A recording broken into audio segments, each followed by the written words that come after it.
Persepolis by Marjane Satrapi.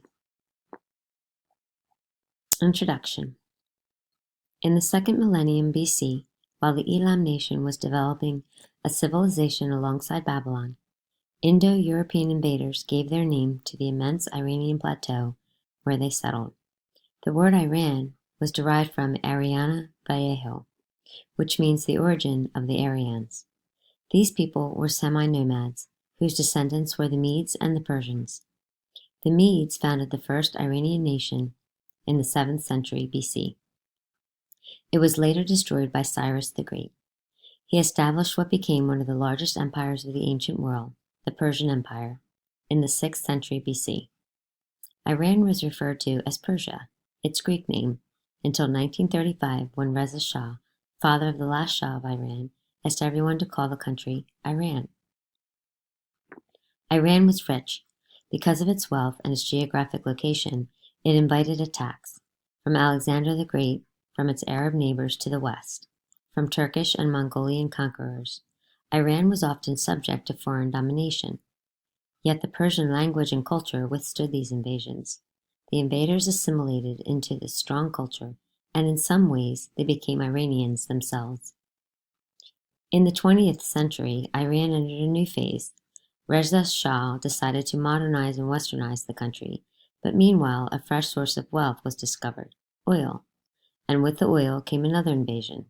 The West, particularly Great Britain, wielded a strong influence on the Iranian economy. During the Second World War, the British, Soviets, and Americans asked Reza Shah to ally himself with them against Germany. But Reza Shah, who sympathized with the Germans, declared Iran a neutral zone, so the Allies invaded and occupied Iran. Reza Shah was sent into exile and was succeeded by his son, Mohammad Reza Pahlavi, who was known simply as the Shah.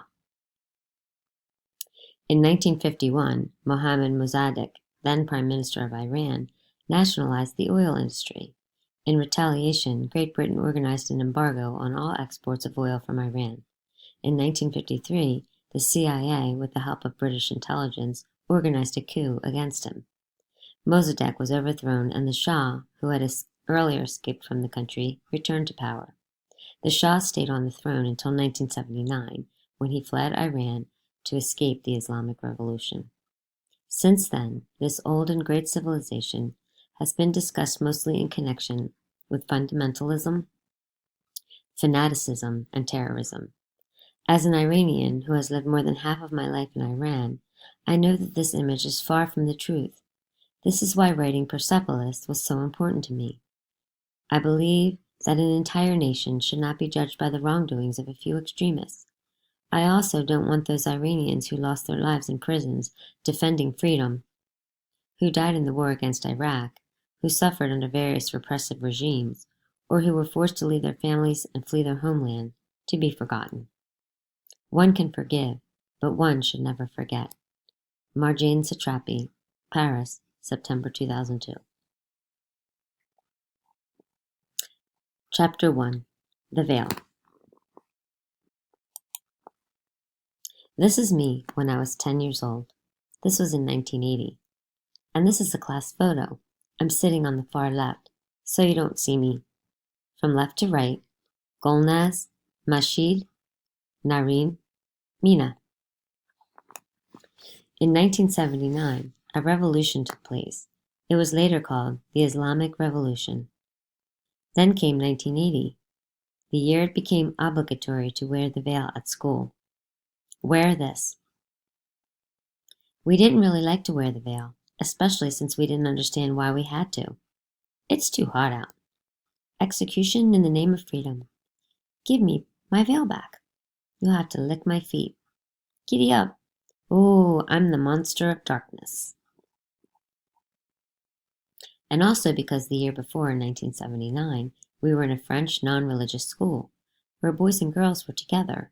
And then suddenly, in 1980, all bilingual schools must be closed down. They are symbols of capitalism. Bravo! What wisdom! Of decadence. This is called a cultural revolution. We found ourselves veiled and separated from our friends. And that was that. Everywhere in the streets there were demonstrations for and against the veil. The veil, the veil, the veil, the veil, the veil. Freedom, freedom, freedom, freedom, freedom. At one of the demonstrations, a German journalist took a photo of my mother. I was really proud of her. Her photo was published in all the European newspapers. And even in one magazine in Iran, my mother was really scared. Have you seen this? Don't worry, darling. She dyed her hair and wore dark glasses for a long time. I really didn't know what to think about the veil. Deep down, I was very religious, but as a family, we were very modern and avant-garde. I was born with religion. At the age of 6, I was already sure I was the last prophet.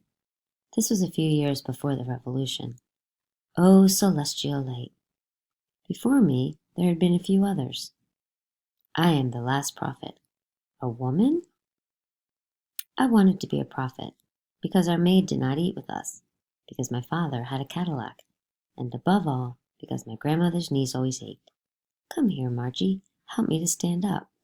Don't worry, soon you won't have any more pain. You'll see.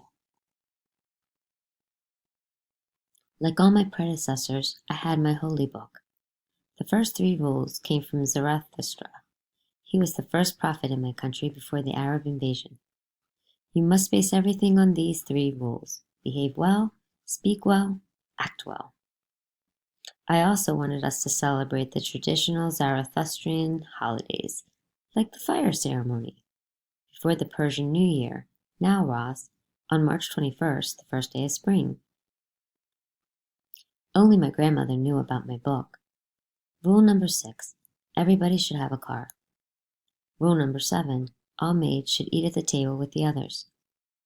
Rule number 8, no old person should have to suffer. In that case, I'll be your first disciple. Really?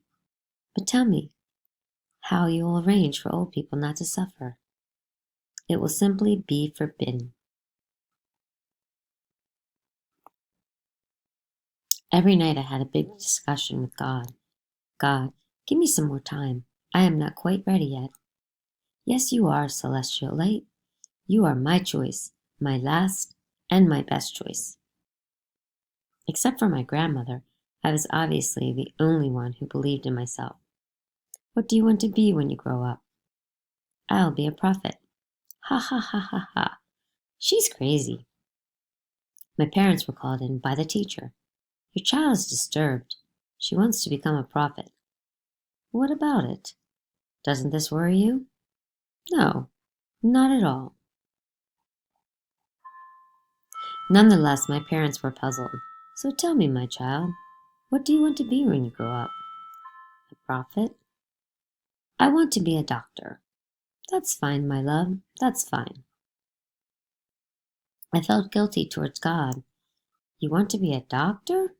I thought that... No, I will be a prophet, but they mustn't know. I wanted to be justice, love, and the wrath of God, all in one. The end of chapter 1.